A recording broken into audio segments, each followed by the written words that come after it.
I am here at the famous Farmington Fairgrounds in Farmington, Maine, getting ready to go into the Moose Lottery to cover this iconic piece of Maine.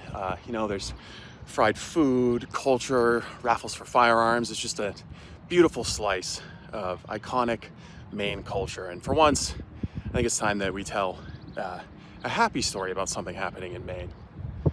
I'm just kidding. I'm here to ambush the Commissioner for Inland Fisheries and Wildlife and ask her why she covered up for an employee, Stephen Walker, who was caught by the Office of Information Technology purchasing drugs from Canada using Bitcoin on the dark web.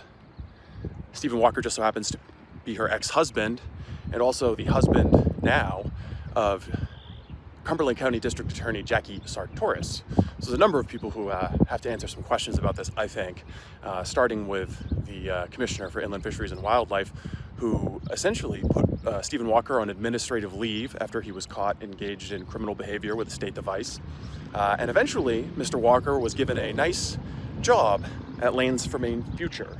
Now, just imagine for a second that this was the LePage administration, and someone in the LePage administration had been caught buying narcotics from Canada on the dark web, and then a LePage appointee proceeded to cover that up, not report it or make a criminal referral, and also the individual happened to be married to another LePage ally in the justice system.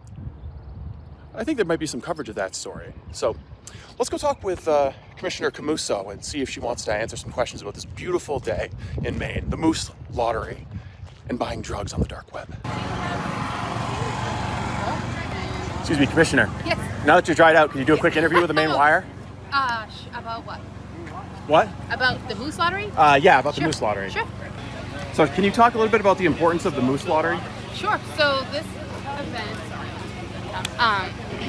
we were just talking about, it's amazing to me how many people come every year to the Moose Lottery, and it's hard to describe it if you haven't been here, but it's kind of this community festival all centered around the opportunity or the potential opportunity to go moose hunting.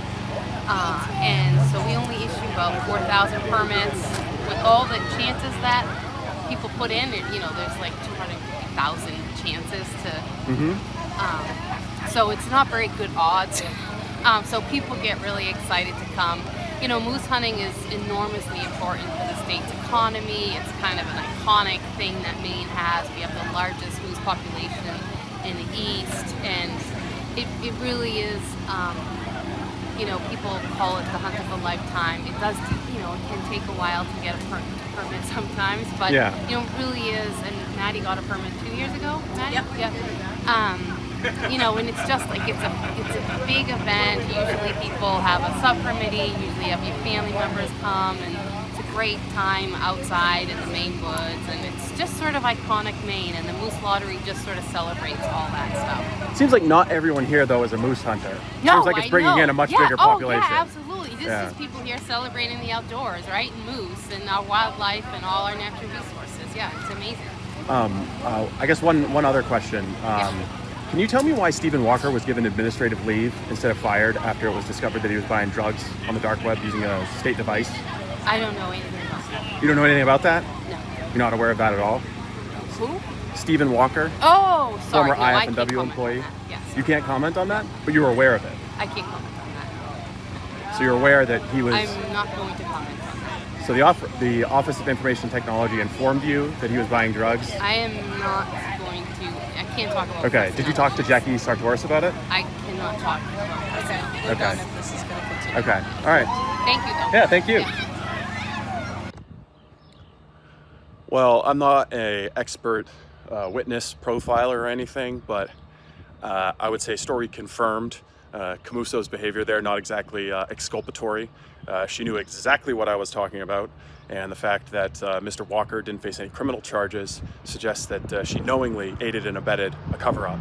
So I guess we have to ask Jackie Sartoris if she also knew why her husband abruptly had to leave Inland Fisheries and Wildlife, was first placed on paid administrative leave, and then later was rewarded with a nice job at Lands for Maine Future. But I would say Ms. Camuso, not great.